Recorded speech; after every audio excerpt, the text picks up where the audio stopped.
तब जनक की सब सभासद बड़े मुस्कुराए।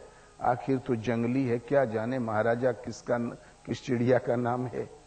अरे ये हजूर हैं, अन्नदाता हैं, सब इन्हीं का है। बोले तुम लोग चुप रहो, ये बताओ इनसे पूर्व कौन था। बोले इनके पिता जनक फलाने। इनसे पूर्व बोले उनके पिता, 7 पीढ़ी गिना लेंगे। और इनके बाद कौन होगा। बोले अभी तो कोई राजकुमार का जन्म नहीं हुआ, होगा तो वो, नहीं तो हरी इच्छा। बोले जिसमें हमारा है कहने वाले आए और गए, इनकी भी जाना ही तैयारी है। यदि हमारा है तो फिर ले क्यों नहीं गए, अपने पास क्यों नहीं रखा। मैं कहता हूं कोई निजी चीज दो। तब जनक ने पूछा भगवान आप ही बताइए मेरे पास मेरी निजी वस्तु क्या है। बोले अपना मन दान कर दो। जनक ने सोचा सस्ते निपटे, संकल्प कर दिया। कमंडल में पानी आया, मंत्र पढ़ के संकल्प कर दिया। दान तो जहां दान मिला, अष्टावक्र शांत बैठ गए ध्यान में। एक घड़ी तो जनक खड़ा रहा, फिर बड़ा क्रोध आया कि मैंने मुंह मांगा दान दे दिया, तब भी मेरे प्रश्न का उत्तर नहीं दिया, बैठने तक को नहीं कहा। औरों को तो हमने सजा दी है जेल की, इनको मृत्यु दंड अवश्य दूंगा। इतने में हृदय में प्रेरणा हुई। बोले अरे जब मन दान दे दिया तो ये योजना कौन बनाता है, ये मृत्यु दंड कौन दे रहा है। तब जनक की समझ में आया, ओ अभी हमने कहा भर है, दिया नहीं। तब जनक अष्टावक्र की ओर देखने लगे, उनके स्वरूप को देखने लगे। 4 बजते बजते तो सूरत स्थिर हो गई, मन टिक गया। अन्य कार्य व्यापार करना ही जनक ने बंद कर दिया। जहां हल्का सा ध्यान की खुमारी आई, कहां फिर अष्टावक्र ने हृदय में प्रेरणा करके बताया। बोले देख जो तुम करता है राज्य वो भी झूठ, जो देखा है भिखारी वो भी झूठ,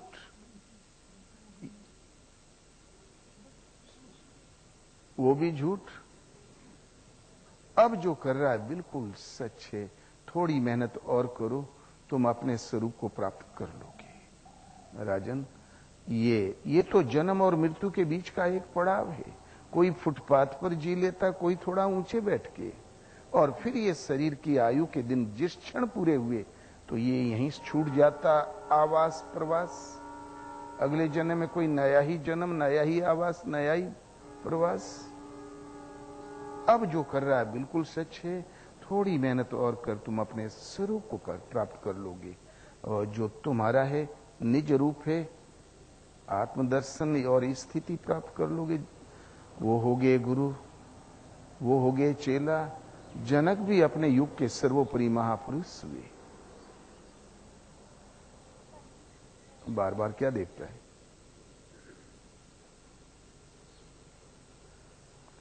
तो इसलिए सद्गुरुओं से सद्गुरुओं की विद्या प्राप्त करने के लिए बस एक ही उपाय है कि तन अर्पण करो, मन अर्पण करो। जिस दिन श्रद्धा से डोरी लग जाएगी सद्गुरु से, जिसका नाम विद्या है, भजन है, तुरंत आपके हृदय में जागृत हो जाएगी। तो तन मन अर्पण करी हो तुम, चलो दीवाने देश। भगवान के विरही अंतरंग भक्त, प्रेमी भक्त जिस देश में विचरते हैं, उस राह पर चलो, अवश्य प्राप्त कर लोगे। अगले पद में कहते हैं ओम, तन मन हमने अर्पण ही कर दिया, उनके हो गए, उनके हाथ के यंत्र हो गए सदगुरु के। तब शब्द विहंगम बाजे तूरा, कोटि भांति जहां भव के नूरा। जहां श्रद्धा से डोरी लगी, मन की वृत्ति सिमट के उन सत्पुरुष महापुरुष से जुड़ी तत्वदर्शी से, ता शब्द विहंगम, आकाश से शब्द मिलने लगेगा। विहंग कहते हैं पक्षी को, पक्षी के विचरने का स्थल है आकाश। आकाश से शब्द मिलने लगेगा। भगवान जब अनुकंपा करते हैं तो पेड़ से, खंबे से, शून्य से, उड़ते हुए पक्षियों से, सर्वत्र से बोलने लगते हैं। आकाश से शब्द उतरने लगेगा। इसका नाम है अपौरुषेय वाणी। तो शब्द विहंगम बाजे तूरा, एक बार जागृत हो गया तो फिर बजना शुरू हो जाएगा। महाराजाओं के किलों पर एक वाद्य था, उसका नाम तूर था। जब वो बजना शुरू हो तो तुतड़ो तुतड़ो तुतड़ो घंटों क्रम ही न टूटे। यदि एक बार ये जागृत हो गया शब्द तो अविरल बजता ही रहेगा। तो शब्द विहंगम बाजे तुरा, आकाश, विहंग कहते हैं पक्षी को, पक्षी आकाशचारी होता है, आकाश से शब्द उतरने लगेगा। पूज्य महाराज जी से जब लोग पूछें भगवान भजन साधन नहीं समझ में आता, कृपया बता दें, तो महाराज कहा करें, हो साधन ही एक ऐसी वस्तु है जो वाणी से कहने में नहीं आती, मैं कैसे बता दूं। जबान से कहने में नहीं आती, कलम से लिखने में नहीं आती, किसी अनुभवी सदगुरु के द्वारा किसी अधिकारी के हृदय में जागृत हो जाया करती है। वो वाणी का विषय नहीं है। साधना भी अनिर्वचनीय है। हम जब महाराज की शरण में गए तो उम्र भी कमी थी, पहुंचते ही सब कुछ बता दिया। महाराज को अनुभव में मिला कि एक भूला भटका आ रहा है, कुछ नहीं जानता है, उसको राह दिखाओ, उसकी सार संभाल करो। प्रतीक्षा में थे।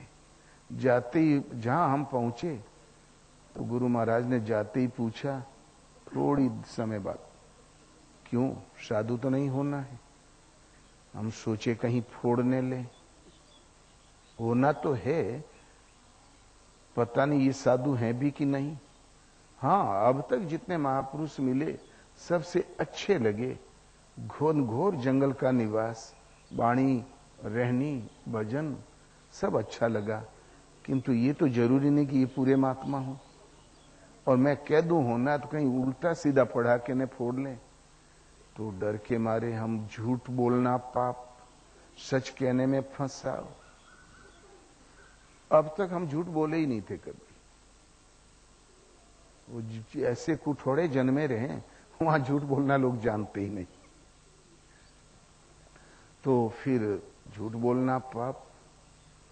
काफी देर तक सोच विचार के हमने कहा, महाराज कोई कह तो नहीं सकता कि हम साधु होंगे, आधा झूठ और आधा सच। कोई अल्टीमेटम तो नहीं दे सकता कि हम साधु ही हो जाएंगे और अवश्य वो मंजिल तक की दूरी तय कर लेंगे। बस गोलमाल कह के हम हट गए वहां से। हम सोचे फिर कुछ पूछ बैठेंगे तब क्या होगा। झूठ बोलना नहीं है, सच कहना नहीं है। महाराज कहे अबो सार कवई काटत है। जब हम हट गए तब हमारी समझ में नहीं आया कि अबो सार कवई काटत है मतलब क्या हुआ। ये भाषा हमें मालूम नहीं थी। ये तो साल भर बाद पता चला कि इस वाक्य का अर्थ क्या है। महाराज का अभिप्राय था अब भी पैंतरा भांजत है। तुरंत बताई सब साधना। नाम कैसे जपें, नाम के कर्मोन्नत 4 सोपान है, वेखरी, मध्यमा, पसंती और परा। एक ही नाम क्रम सा उन्नत करते हुए परा तक पहुंचता है। विधिवत बताया। ध्यान कैसे धरें, किसका धरें, विधिवत बताया। ब्रह्म विद्या जो काफी लंबा कोर्स है वो भी बताया और सारी साधना बता दिए। शयन और जागरण, संयम, ब्रह्मचर्य, व्रत सब कुछ बता दिया। हम करने भी लगे। बीत गए 2-2.5 महीना। महाराज ने कहा क्यों रे, कुछ दिखाई सुनाई पड़ता है? तो हमने कहा महाराज अभी तो कुछ नहीं। बोले भटक सुनने। अबे सन्नाटा है बेटा तुरे हृदय में, अबे भजन जागृत नहीं है। किंतु पुणे 3 महीना करीब हुए तो एड़ी से चोटी तक पूरा शरीर फड़कने लगा। आधा इंच पर, पांव के तलवों से नीचे से लेके चोटी तक